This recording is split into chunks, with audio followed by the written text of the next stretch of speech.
Hey, everyone, and welcome to another episode of This is Leadership Podcast, your intersection between growth and leadership. Guys, I can't believe we're already at the last episode of our first season. So, as we reach the end of our first incredible season, I wanted to take a moment, just to express my heartfelt appreciation to all you guys, all the amazing listeners, the podcast, your support, your downloads, your sharing of the episodes. They've been truly inspiring. So, listen, throughout the season, we've explored the depths of leadership, uncovering valuable insights, strategies, and stories to help you become the best leader you can be. So, I just wanted you to know that I couldn't have done it without our amazing guests, first of all, without you guys listening and downloading, sharing the podcast. So I really appreciate it. And as I wrap up season number one, I wanted to really take this time to thank you for your unwavering support. Your feedback and your engagement have fueled my passion to want to bring to you guys that quality content, the quality guests, and to empower you on your journey to becoming the best leader that you can become. And what better way to finish season one of the podcast but to have as my final guest my dad. My dad has occupied leadership positions his whole life, and of course he has had an amazing influence on myself, as a man, as a father, as a leader. And I couldn't have even thought of doing, the whole podcast without having him on the show at least once. So really special moment for me, having my dad on the podcast, but even more so having him share his leadership journey throughout his whole life. And, I'm sure that you guys will love this episode, and I'm sure that you'll be able to take away, some of the lessons that he has to offer to us, to share with us, and that you'll be able to apply that, on your journey to becoming a leader. So enjoy the episode, guys. I really appreciate it. Thanks again for listening, for downloading and sharing. Let's keep sharing, guys. Whoever that you think could use a little bit of a leadership boost, make sure to share this episode, to share the podcast with them. The more people we reach, the better it is. Leadership is influence, right? So let's make it happen. Let's grow together and enjoy the show. Hey, everybody. Welcome to This is Leadership Podcast, your intersection between growth and leadership. And today is a special episode because, I'm doing this podcast, talking to different individuals about leadership, meeting some great people. And of course, I wouldn't be able to do this project or even think about, doing this project without inviting my dad, of course, because he's been an enormous influence in my life as a leader as well.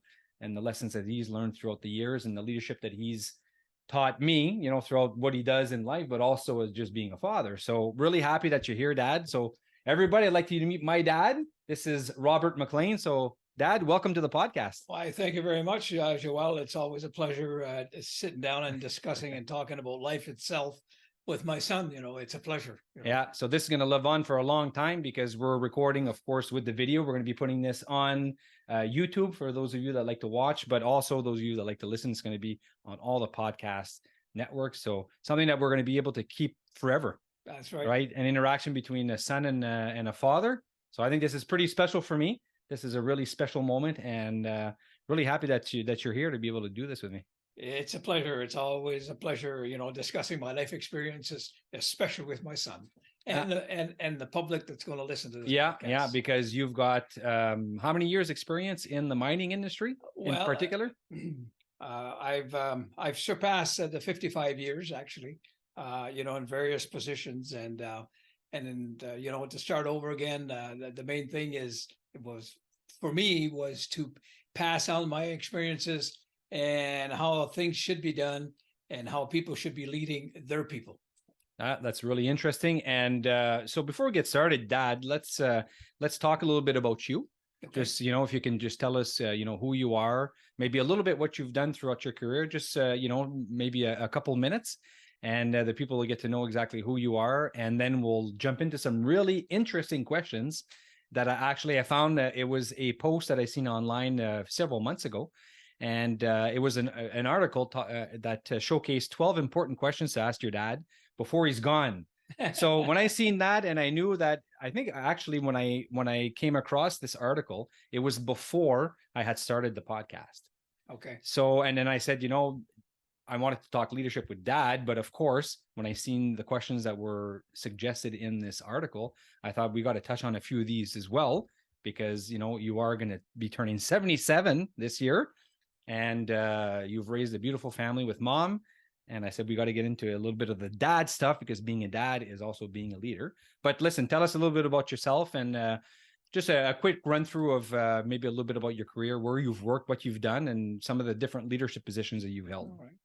Well, I was born in Englehart, Ontario. My parents were farm people, and of course, we learned at a very young age to be able to do things with very little. And but one thing that we did learn is to how do you approach and how do you do things. And my dad always said, if you're going to do something, you do it right the first time. Yeah. So anyways, and having left school actually at a very early age, I'm 15, by the way. And so 15, you left school, left home. 15, left school, left home. I was on my own. Yeah. Yeah. That's correct. Yeah. And so this left me with, and the fact that I hadn't completed grade 8, it left me with a limited choices of regarding the jobs that I could apply for.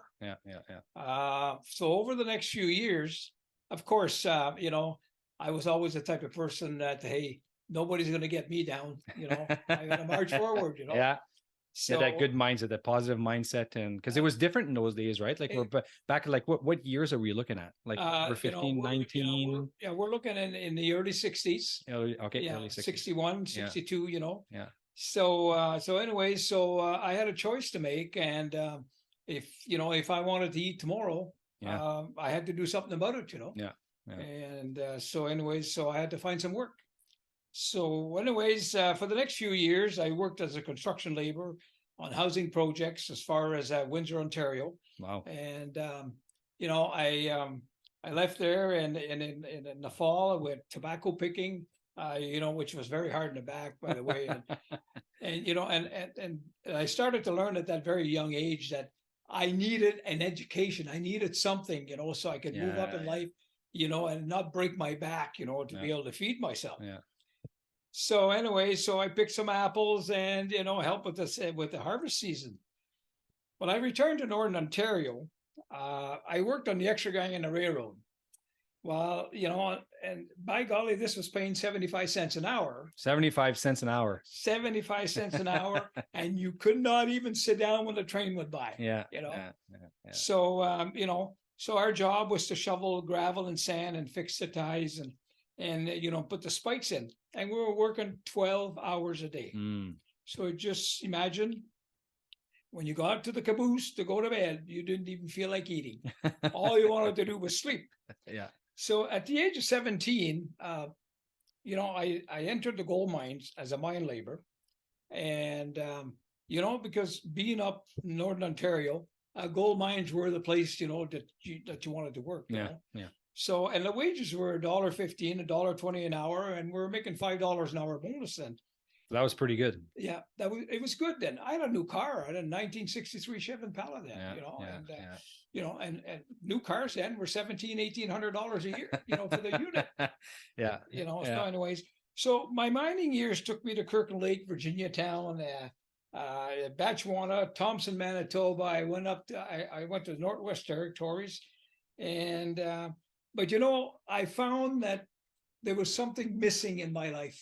Okay. And I always had a tendency of being the first one in the front. Yeah. To grab the lead and go with the lead. Okay. Okay. I was like that. I guess I took after my father. My father was like that. Yeah.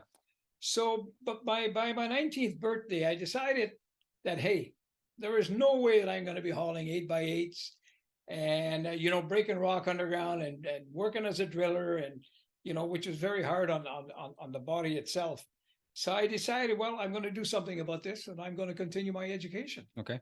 So I spoke to a friend of ours, which was a school principal, which very well. He taught you in Elliott Lake, Roger Gauthier. Okay. Yeah. He set me up with the courses that I had to take to upgrade and get my grade 12 certificate. So how old were you at that point where you said, I got to come back and I got to finish my education? I was 19 years old. Okay.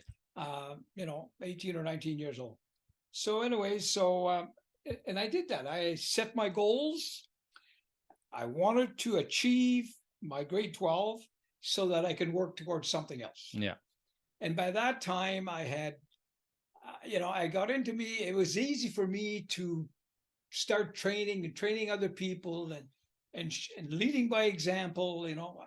I was used to that. I enjoyed that. Yeah. Yeah. So you had like a natural inclination to wanting to, like you said, being in front of the line, not necessarily to be the first, but to be able to give to others as well, to train them and to work with them and walk beside them. Absolutely. It's, so anyway, and you know what? I did achieve my goals. Yeah. Um, So you're pretty proud of that. That's a moment that you're very proud of in your life. Very proud of that. And so I knew that this would open new job opportunities in the future. Okay. And I can tell you, Joel, it certainly did.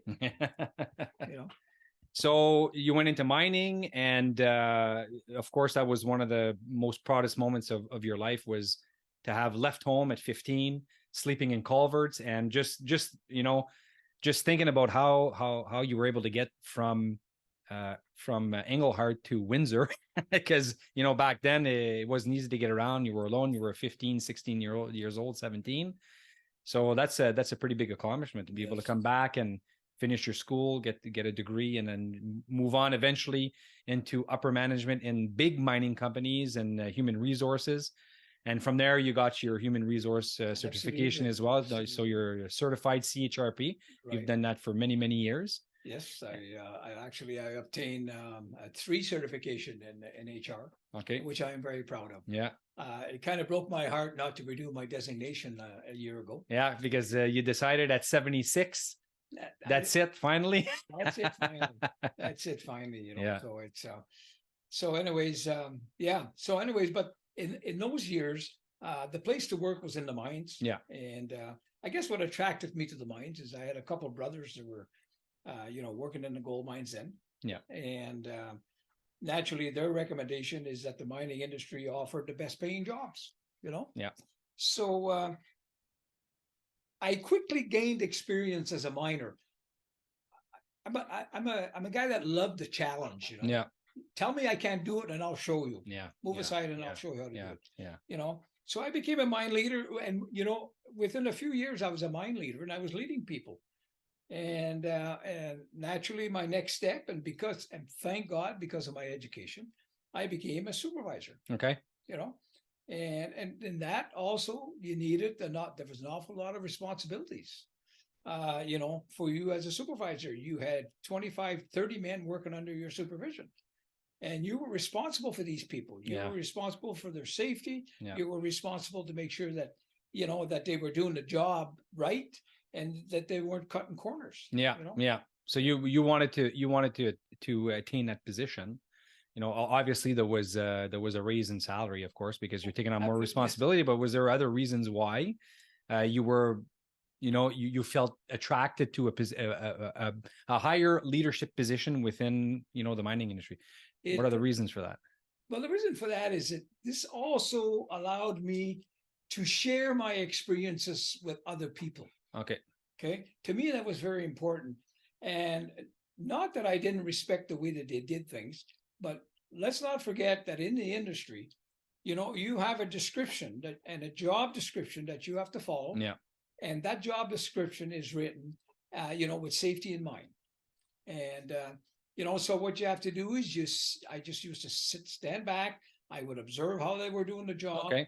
And if they were doing a job and it was safe, there was no way they're going to get hurt, and it's within the framework of the descriptions that I gave them, it wasn't a problem. And if you seen something that wasn't right, what would you do? I would go up to them. I would stop them immediately, especially if it put them in danger. Yeah. And I would redirect them, and I would say, listen, I appreciate what you're trying to do, but you're going to have to change your ways of doing things, because the way you're going to do it, there's a possibility that you could get hurt or hurt somebody else. Yeah, definitely.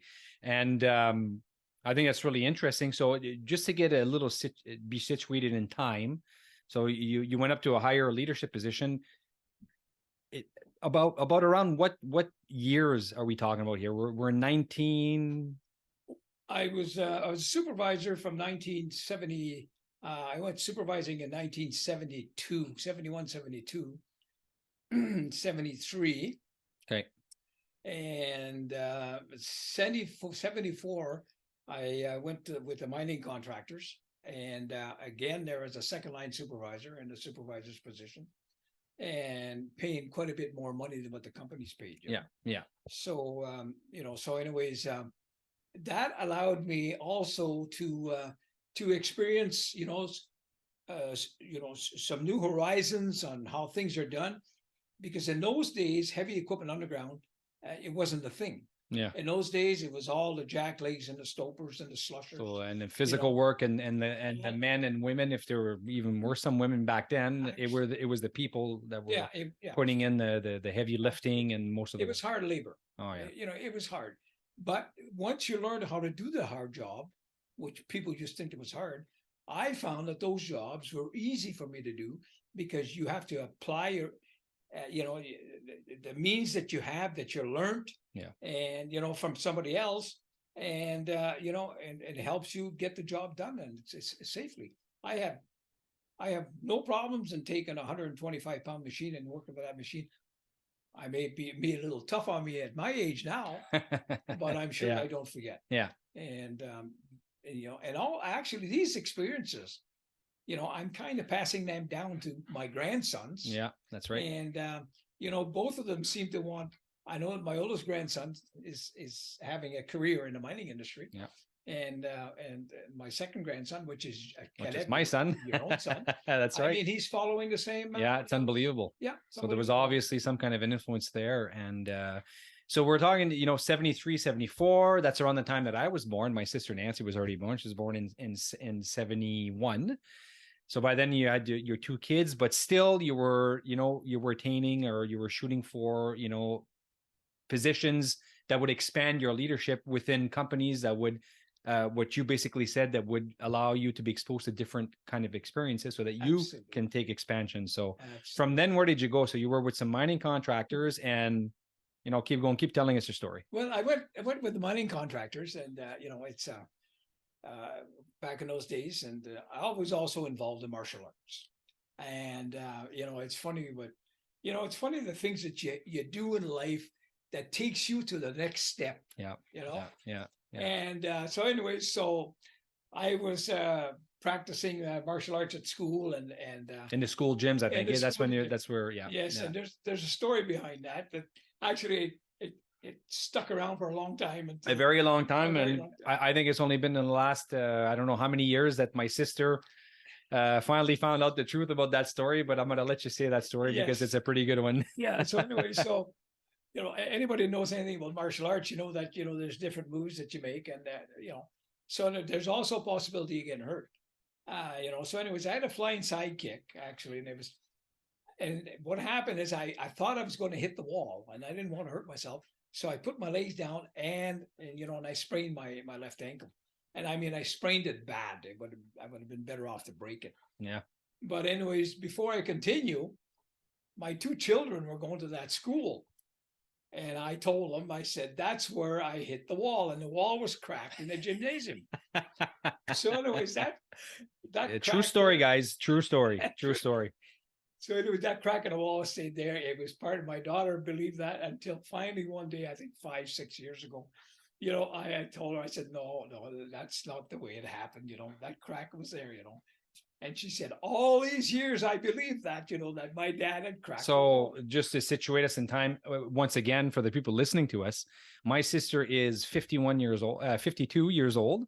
And I'm 50. And that would mean that she actually learned the truth when she was around 45 years old. And, this whole time, and I remember that. I remember thinking that as well, that crack. And I would tell my friends that my dad was taking karate and he kicked the wall. He ended up breaking. I thought you had broken your ankle, and that crack was caused by your super awesome, fantastic sidekick. So anyways, being a second line supervisor with the mining contractor, I showed up for work the following day, and I wear a size 10 boot, miner's boot. Anybody working underground, you need miner's boots. So anyways, I managed to find a size 13 or 14 to put on my left foot. Okay.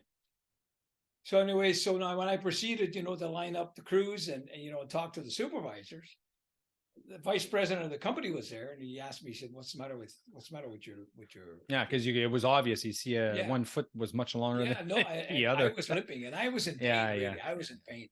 But there was no way that I was going to miss work Yeah. because of a stupid injury like that. So anyways, he said, you can go home and somebody else will do your job. So anyways, I said, no, I'm going to go underground. And I did go underground actually. But the minute I stepped on a rock underground and twisted my ankle, oh, the pain was unbearable. Mm. So I returned to surface. And I proceeded, went home, went to the hospital, and I had a very, very bad sprain. So anyways, being a little concerned about my job in those days, I said, this is a mining contract. Yeah, yeah. So if you can't work, they might find somebody else so that can, work, even they if might it's an find injury. somebody Right? else. Yeah. So anyways, so the president of the company was up, and he calls me and he said, I want to see you in the office. I said, oh boy, Here we go. there we go. What's going to happen now? So anyways, I went to the appointment, and he says to me, he said, he said, you have lots of leadership abilities, and you're bilingual. Mm. He said, we need a personnel manager. Interesting. Why don't you do that while you recover from your injury? So right away, the lights come on, and I said, hey, there's a new opportunity. Yeah, yeah. All because you apparently kicked the wall in the gym and cracked the wall. Cracked the wall. So anyway, Wow. I quickly gained experience in personnel, labor relations, training, and safety, and I loved it. Yeah, because you had to learn a whole bunch of new stuff that you had right. never learned before. Labor laws, relations with employees. Yes. I don't know if I don't even know if the employees were unionized were at that specific place where you were working. The employees became unionized. So yes. that's a whole bunch of new learning that you had to yeah. So anyways, but you know what? It's I actually I was having fun. Okay. I was having fun. Yeah. And so anyways, so my ankle healed, and they didn't move me back to the project. So anyways, they left me in the same salary too, which was good. It was paying a good salary. Yeah. The other thing is I was very, very fortunate to be mentored by the company HR director. And this guy was a big man. And I seen in him the person I wanted to eventually be. Okay. That's interesting. Yeah. And so anyways, so he says to me, he said, why don't you go for your designations? I said, yeah, that's fine. I have my grade 12. So anyway, so he gave me some courses that I had to take and go through, and which I did. I registered with the University of Guelph. Yeah. And it took me a few years, but all the courses that I took in business, in labor relations, anything that had to do with HR and benefits, I was wheezing through it. Actually, I was going through. Yeah. You had discovered a passion. You had discovered a passion. You were loving it. And they used to send me the exams, and I would do those exams, and to be honest, I've none of them I had to redo. Yeah. Yeah, you just enjoy it. So what was the name of this person that had talked to you? Gary Dewhurst. Okay. He rest his soul today. Yeah. But he was a big man. I mean, big. I'm talking 350, 400 pounds. Yeah. But well respected and a real teddy bear. Yeah. So I did some traveling, went to the East Coast with him, and so it's a lot of fun. But he was what I liked about him. He always told me, he said, to be a good human resource person, he said, you got to know to do things. You got to be able to observe, listen, let the people speak, think, and then respond. Wow. Yeah. So when I looked at those, things that I had to do as an HR, it was no different than things I had to do as a supervisor. Yeah. And so anyway, so over the years, I challenged the exams, the government exams, to get my designation in human resources, and by golly, I passed. mission accomplished. I got Yeah, it. yeah. You know? I think that's really interesting because back then, I don't know if we're into the 80s, maybe like in the 1980s and the 1990s. When I think about how leadership was perceived back then, it was a lot more, I'm the boss. I tell you what to do and then you do it.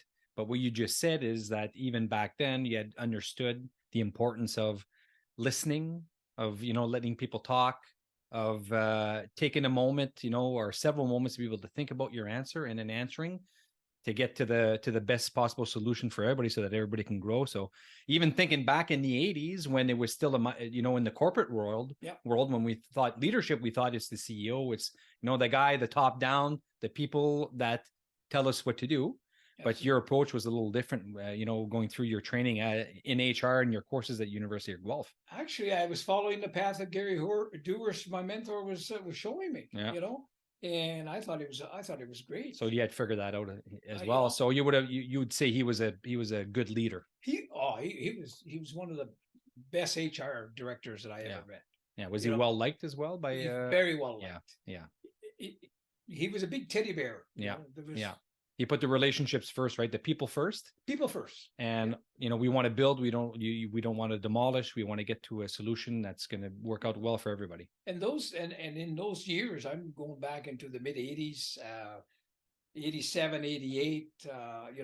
Where unions, where a lot of wildcat strikes were taking place, and of course, what resolved that is the negotiations and collective agreements and the right to file a grievance, so that was the way to resolve problems and not to lock the gates of the company and everybody is in the loss, cutting into their paychecks.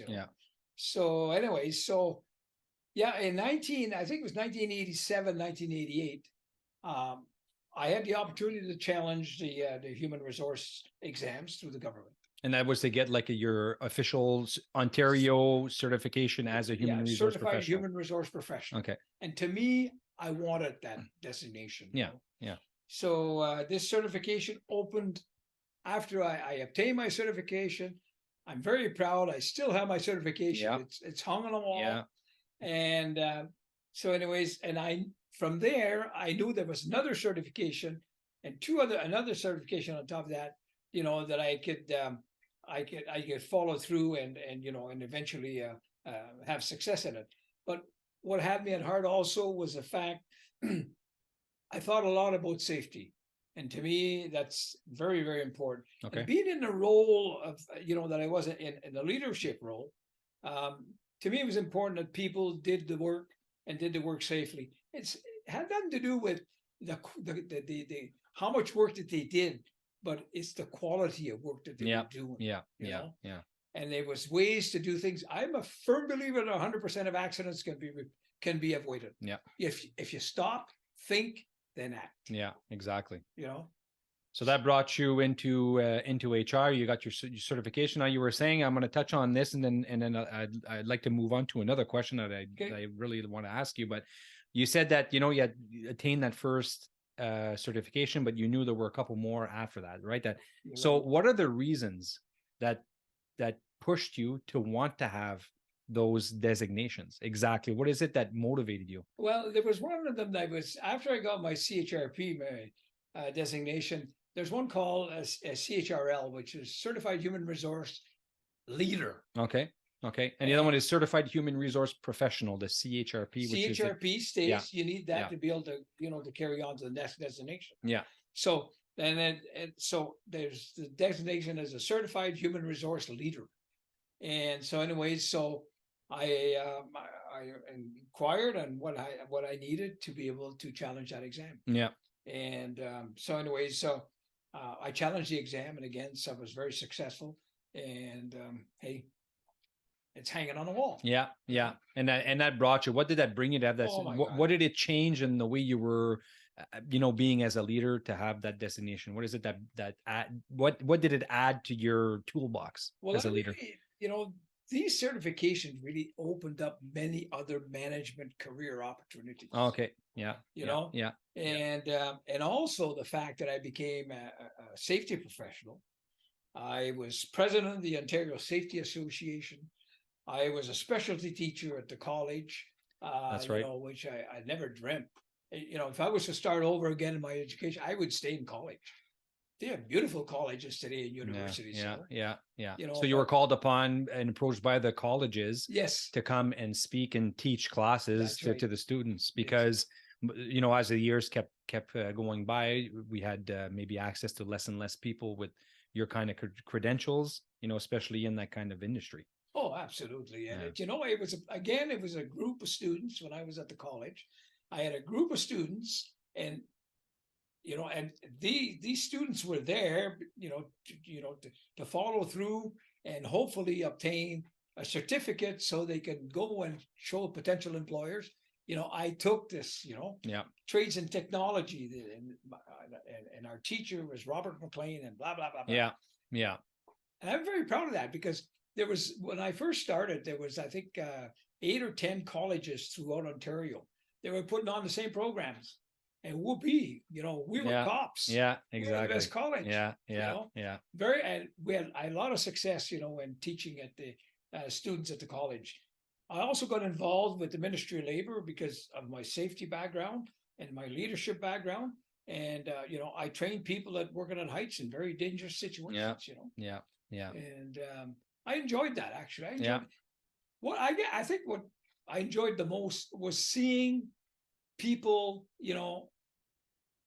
showing how I did things and how I showed them, and they were demonstrating the way it should be done and the way it should be done safely. Yeah. So that's the value added to the other people that you were able to work with. Yeah, absolutely. Is take what I have to offer you here and then make it your own, but build on the experience that I've gained as a leader. Yeah.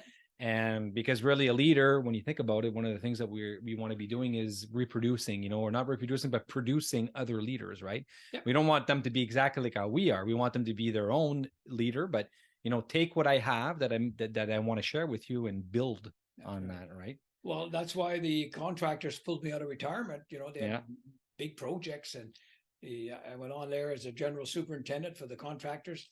And that allowed me the opportunity to pass on my experiences, to the new miners, to the new people on site, And as a matter of fact, I was standing at a safety conference in one of the mines here in Sudbury, and the mine manager, I had hired my brother as a supervisor, and he put his arms around my brother and I, and he told the group, he says, "We have 135 years of experience here."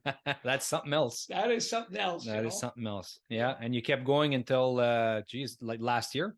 As a matter of fact, the year before, you're still doing a little bit contracts here and there. I still do some specialty training. Yeah.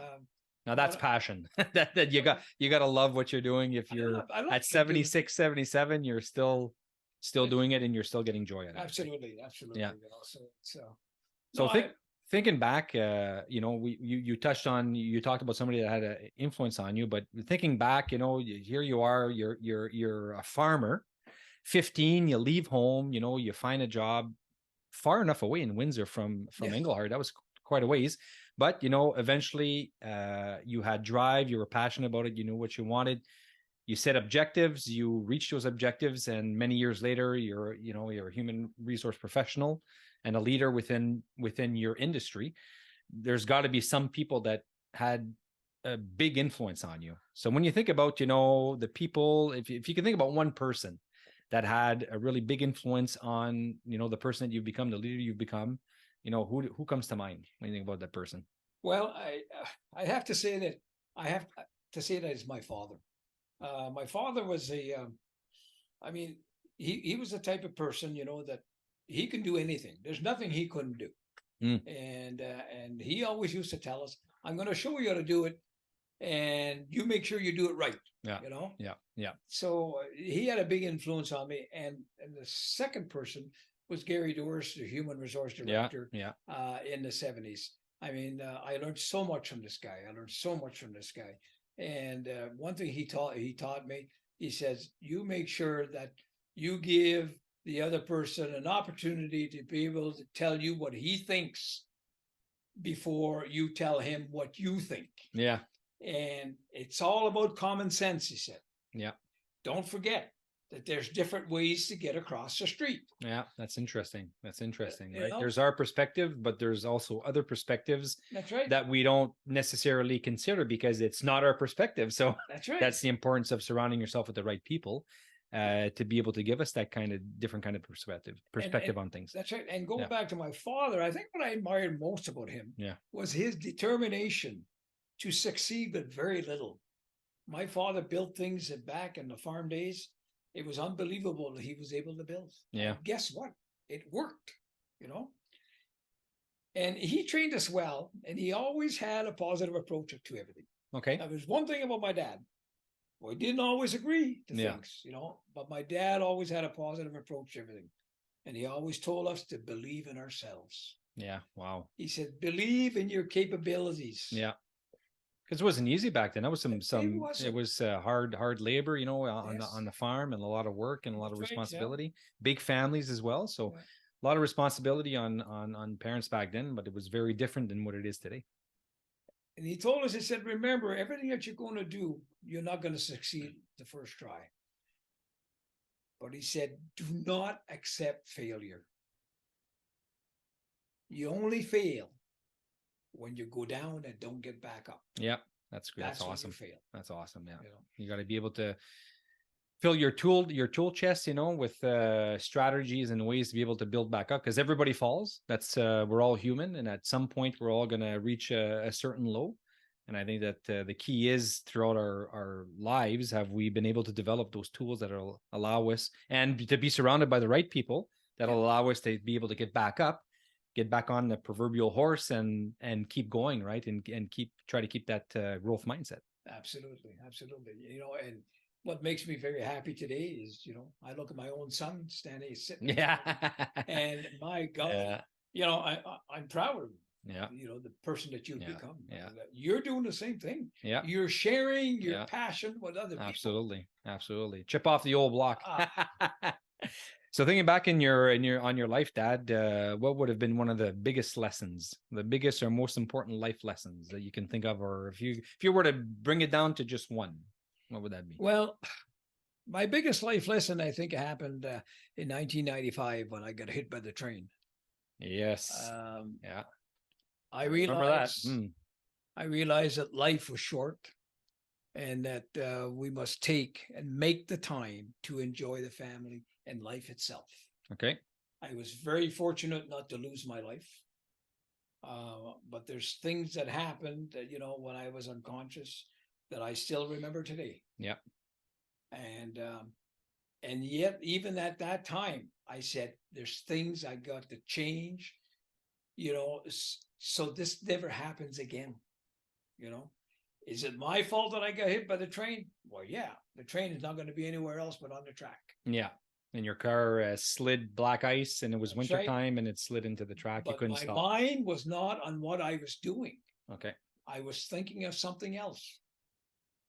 You know, if I had been thinking on the driving, on the task that I was doing, and driving my car with the railroad tracks there, I would probably hurt the train.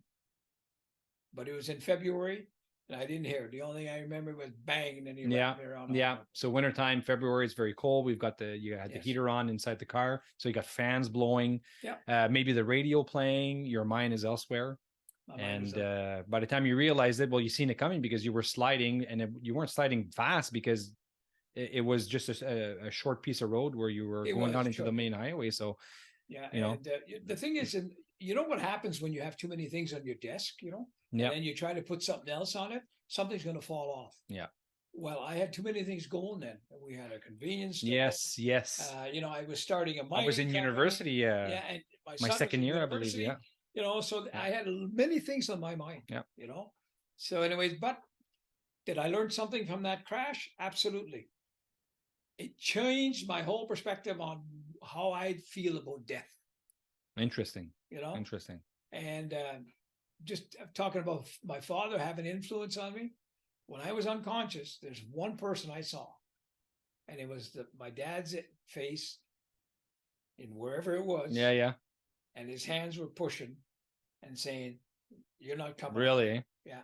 Wow. I'll never forget that. Yeah, that's pretty powerful. That's pretty powerful. That's pretty powerful. Yeah. So, But that's what happens, right? Sometimes in life, it takes, you know, a major event, you know, to make us come to realize what's really important in life. You know, sometimes it's not always about what we accomplish in life, but it's more about how we live our life. absolutely. Right. And I think that as leaders, that's something that we got to keep in mind, you know, when we're coaching, when we're mentoring, is, you know, okay, we're here to, you know, to be able to get that to that next level of influence, you know, those levels of leadership with people. But it's not always about what we accomplish together. That's important. We want to accomplish stuff together and have some victories and celebrate that. But it's also about the quality of life that we want to live. You know, how is it, how, you know, where do you see yourself in 5 years? And if that's the type of life you want to be living, what do you need to put into place to be able to get to there? But sometimes we don't, I think maybe we're a little bit too concentrated on, you know, the things that we accomplish. And sometimes I think we need to stop and look at it at a different perspective and say, well, what's the quality of that life that I'm living? Am I happy? Is it fulfilling me? Am I getting joy out of it? And if I'm not, then we got to start asking ourselves questions, right? It goes back to the old saying, you know, sometimes you got to stop, smell the flowers, you know. Oh, yeah. You know, because it doesn't mean that your next step, you're going to be able to do that, you know. So you're saying that time flies? It's unbelievable. We just celebrated our 55th wedding anniversary. Wow, On the 18th. that's right. That's right. Yeah. 55 years. 55 years of marriage. Wow. Yes. And, you know, when I think about it, you know, and when I look at our children, where they are today, Nancy, yourself, and I look at the 4 beautiful grandchildren. Yep. And I look at my wife and I say, honey, this is mission accomplished. You know? Yeah, absolutely. This is mission accomplished. And still more to come. You're not done yet. I'm not done You yet. guys aren't done yet. Let me tell you that. Let me tell you that. So I talked about how sometimes it takes an important event or something that happens for us to realize things. So because you've been around for a while now, you're going to, you know, and you've seen a lot of changes in the world. Like you've went from whatever technology, you know, maybe the industrial boom, like that's when you were a young kid, when factories started to show up, and then you got the line productions. You've seen all of that all the way up to today with artificial intelligence. Yes. That are doing stuff for us, and you've seen a lot of changes. So when you think about different world events that had an impact on, you know, on the world, which one can you think of that you would say had the most impact on you when we think about world events throughout your life? There's actually you know, there's a few of them, but I think one that really sticks in my mind was the 7th September the 11th 2021, the terrorist attacks on the Twin Towers. Okay. Yeah. The in 2001. Yeah, 2001. Yeah. And you know, when you see that and you think about all those people that were in those towers, this shows me how fragile life is. You know, we take life for granted, you know, and, you know, and you have, like I said a little earlier, you got to stop, you know, and smell those flowers, because maybe when you go by, that flower is going to be gone. Yeah. And that's exactly what these people in those towers. I'll never forget that. But you were talking about how things have changed. The years I was born, we were born where you were pulling the buggies with the horses. That's right. You know, that's right. We were that's farming right. with horses. And today they're farming with remote control vehicles. Yeah. You know, well, even in the mining industry, the big machinery underground, it's all remote control now. Right? I saw the whole evolution in the mining industry, you know, and that's why I was involved in safety. And I you know, and I became director of the Ontario Safety Association. You know, we were instrumental in making many changes in how things are done in the mining industry. Absolutely. You know, and I'm proud of that. We had a reunion not that long ago, 2 years ago in North Bay, of all the old timers, and it was nice actually. That brought tears to my eyes. You know, when people were talking about what we achieved. Over the years, you know, that made a difference in the industry. Yeah, the building blocks, right? That's what you. That's the legacy, you know, your generation left behind and then it's up to us now to take that and to build on that, right? Oh, absolutely. You know, take those leadership reins and now it's our turn to assume that leadership, to keep developing people, keep them safe. But you know, how much further can we take the industry, like the mining industry, for example, and take the people within that industry and make it even a better industry and keep building on what you guys, you know, have left behind for us. Yeah. And even at my age today, you know, we're looking at changes, you know, and the electric vehicle industry. You know? Yeah. Oh, yes. I started this company in 1995, and today it's going. most likely going to be one of the main producers, for the Yeah, electric that's right. vehicles. That's right. So you're even still involved at that I'm level. still involved with Yeah, that, and with the I'm mining enjoying company. it. Gives me an opportunity to talk, with shareholders in Europe and United States, all over Canada. Yeah. And, I just love it. I believe in something. I'm not afraid to talk about it. Yeah, that's right. I believe in leadership. I'm not afraid to talk about it. Exactly. So it's, but I enjoy it. Life is good. Good. So, we talked about being a leader within your industry, within the work that you did in human resource, in the mining. But we also know that being a parent is also being a leader. And you were, of course, the best dad in the whole wide world. I always say it all the time. And, the success that we have and we continue having, my sister and I, and our kids, even because there was, some influence there as well, is all because of mom and dad and, the leadership that you guys have provided to us, as kids, and the example for us. So when you think about being a dad, a father, what is it that you enjoy? Or I was going to say enjoyed, but you're still a dad. So what is it that you enjoy the most about being a father? Being a father in all aspects of raising children, it's certainly not the way it was when we were raised. Oh, no. We were raised in a family of 10, 12, and, we had big families in our side of the McLean family, and some of them 18 and 20 children, so anyways, so the families, even in our time when you and when Nancy and you were born and we were raising you, both your mom and I were working parents. That's right. So mom, for the people listening today to the podcast episode, my mom, Rajan, is an RPN. So she's actually a nurse and had a very successful career. So yeah, you were both working. I remember that. And nice. Mom would work shift work once in a while as well. So she'd work nights and, leave for work at 11 p.m. But, even, doing that, you guys always made sure that, of course, family was number one. You've always demonstrated it throughout your actions and your words, both of you. But so, being a dad, how do you see your role, within your kids when you're raising them? Did leadership cross your mind? Did you think about that? Was it more, the type of person you hope that your kids would become? You give everything you can, because I'm thinking about my own children, right? So we try to give them everything that we can. And then at a certain point, well, they gotta take the life jacket off, and we got to be able to swim by ourselves. And I guess as a parent, we just hope that they take that base that we were able to give them and make the best of it. Hey, I just look in front of me. Yeah. Look what my son has become. Yeah. Yeah. And, we're very, very proud. Me as a father, and I know that my wife, your mother, we're very proud of our children. We're very proud of our grandchildren. And, we look at our children, and you both of you are well educated. You have great jobs. You're married. You have lovely and smart children, and respectable children. And also, our children are not afraid to advance into the unknown to learn something. Yeah. Yeah. And you can always take a step back, if you don't feel comfortable and do these things. And that's exactly what you guys do. Remember the years when we were running around the arenas, Yeah. We were all hockey rinks, and when we walked into the arena and they saw this team coming in, they knew they were in for a hockey game. We're very proud of that. I was proud of that.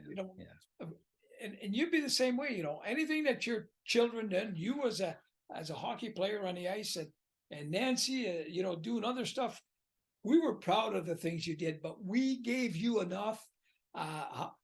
The old saying, we gave you, your rope was long enough to let you make your own mistakes and learn from your mistakes. Yeah. I remember back then, my sister, she was a lifeguard, actually. Yeah. So, when we talk about, even as a student being, finding a job where you have to apply some leadership, competencies. Yes. Well, that's exactly what she was doing as well. And today, my sister is an RN, a registered nurse. Almost following in the footsteps of mom, but again, talking about wanting to push further and, shooting for the stars and working hard to get to that point. And now she's a very successful nurse and still practicing today. Yeah. So anyways, but even at my age today, I still feel that my contribution to someone, I can help them. Yeah. You still feel like you can help I still somebody, that feel- you can add value. I still have that energy in me. You still want to. I still want to. Yeah. Yeah. And that's one of the traits of being a leader, right? Often I'll listen to one of my favorite leadership gurus, John Maxwell, and he's about your age, and he's written over 80 books on leadership, and he's one of the probably the best known leadership developer in the world. And he says the same thing. He's still going, and he's still passionate, and he's still talking on podcasts, and he's still he's still leading his company. And you do it because you love it. It keeps you going. It gives you the wind in your sails, and as long as we love it, I think, and we're able to balance that with the lifestyle that we have now, and making sure we have time with our loved ones and we're still well surrounded, then why not keep doing something that we're so passionate about? Oh, absolutely. And it's important. You said have a balanced lifestyle. Absolutely. Because you can't leave, you can't eat, sleep, and work all the time. Yeah. You got a family. If you want to do that, then don't get married, don't have any children. Just concentrate on what you enjoy doing. And but if you have a family, a wife and kids, you got to think about them too. Yeah. It's easy it's easy for me to say that, but when we went through times, because myself working for contractors, sometimes I was gone 2 or 3 weeks. That's right. And but when I come back, I tried to make up for the lost time with my family. Yeah. And I think I succeeded. Absolutely. I succeeded. Yeah. And I look at my kids today, both of you, Nancy and you. Wonderful children. We got to keep that in perspective, because I was saying, as long as we're passionate about it, we can keep doing it. Sometimes passionate people can get lost in their passion as well. So we enjoy doing it so much that even then we got to once in a while step back and just analyze our environment and make sure that we're keeping as much as possible some kind of a balance, and making sure that the loved ones in our lives are well taken care of, and that they're getting as much out of life as we're getting out of life as well. Absolutely. But it's not hard to continue doing something that you love. Yeah. And that you feel comfortable Absolutely. with. Absolutely. The sad part about it, there's too many people that have an abundance of experience, and they retire, and they retire that experience with them. They don't pass it on to somebody else. Yeah. And the industry today, it doesn't matter what the industry you're talking about, but it's the same thing. Too many people retire, and they don't pass on their knowledge. Yeah. To the next generation. So that's an interesting thought, right? So for the people listening, on YouTube, or just listening on the podcast networks, that's a great question to ask yourself. Before I get to that retirement, if you're almost there, in which ways am I going about trying to share that knowledge that I've accumulated throughout the years with the people that could benefit from that? I know that's one of the questions that I had in my mind when I first started, my French language podcast almost 5 years ago now. It recorded three seasons. Now I've got the English language podcast, and that's one of the objectives of the podcast. Number one is for me to learn, right, through conversations like we're having today. But it's also to be able to reach people in a different way, people that might be able to benefit from the conversation that we're having today, for example. Okay.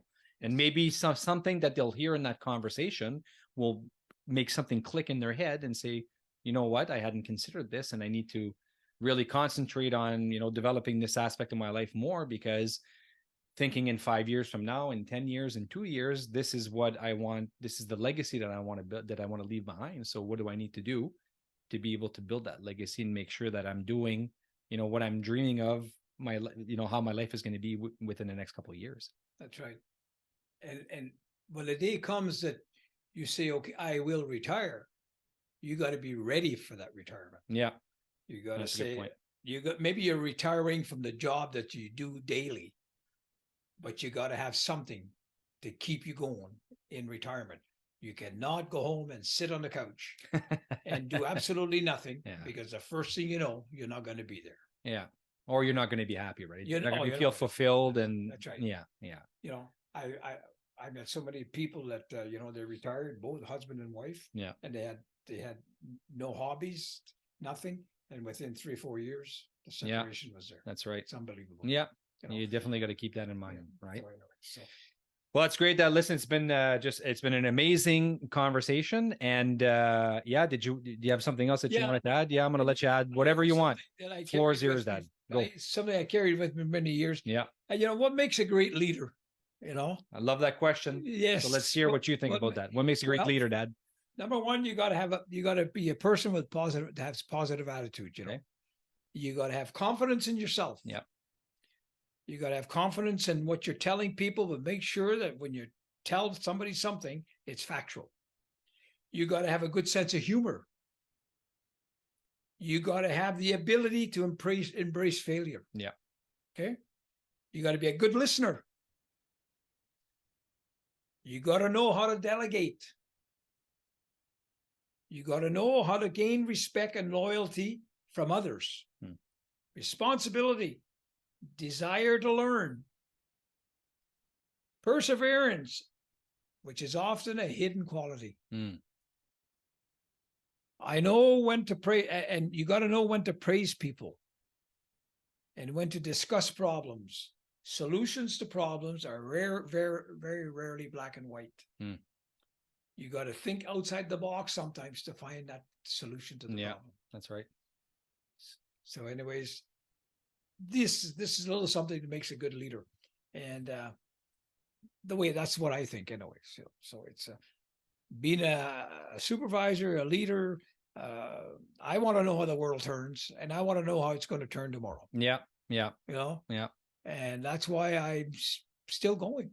Yeah, I'm still going. Absolutely. Yeah. I think that's a great way to see it. And I'm listening to you talk, and there's two things that I retain from that. Number one is, good leadership is investing in yourself and building yourself. And that's a race that doesn't have a finish line, right? There's no finish line when it comes to that. That's the first part. And the second element is investing in others. Yeah. In that relationship and other people, and listening and building those people as well. So you build yourself to be able to build others. And if we take leadership, aside from it being influence, down to its most basic definition, I think that's what it is. It's building yourself to be able to add value to others. Yep. And even at my age, I think I can still make a difference to make it a better world. Absolutely. And I'm sure you're going to keep making a difference. I enjoy it. All right, Dad. Well, listen, thank you so much. I got one last question for you, yes. For the people listening. So it's been a dream come true to have you on the podcast. I've always wanted to do it, and now we've done it. So this is great. For the people listening to us today, if you had one wish for them, and I didn't prep you for this, I didn't give you that question, but for the people listening to us today, if you had one wish for them, what would that wish be? Oof. Well, I think it's important. I think it's important that you learn in a very young life to know where you want to be in life and what you want to do. And once you realize that, and once you know what you want to do, and you're going to do it, you make sure that you are good at what you do. And apply what has to be applied to be able to attain your goals, and never give up. Like my father would say, failure only happens when you fall and you don't get back up. That's right. That's right. Oh, that's great. I think that's great, Dad. Thanks for leaving that with us. That's a great wish. So guys, if you're looking for the show notes, if you want a biography of my dad, we'll have all that information on the website, of course. So just head on down to inspireleadership.ca in the podcast section, and the information will be there about my dad, my awesome dad. So Dad, thanks again for being here on the podcast. It was, like I said, a dream come true. We've done it. We did the episode. I'm really happy. And I'm sure that the people that are going to listen to this episode will, gain a lot of insight out of that with your, of course, all the years of experience of leadership. So thanks for taking the time to sharing that with us. Well, thank you very much, Joel, for having me on your podcast. Love you, Pops. Pleasure. Love you too.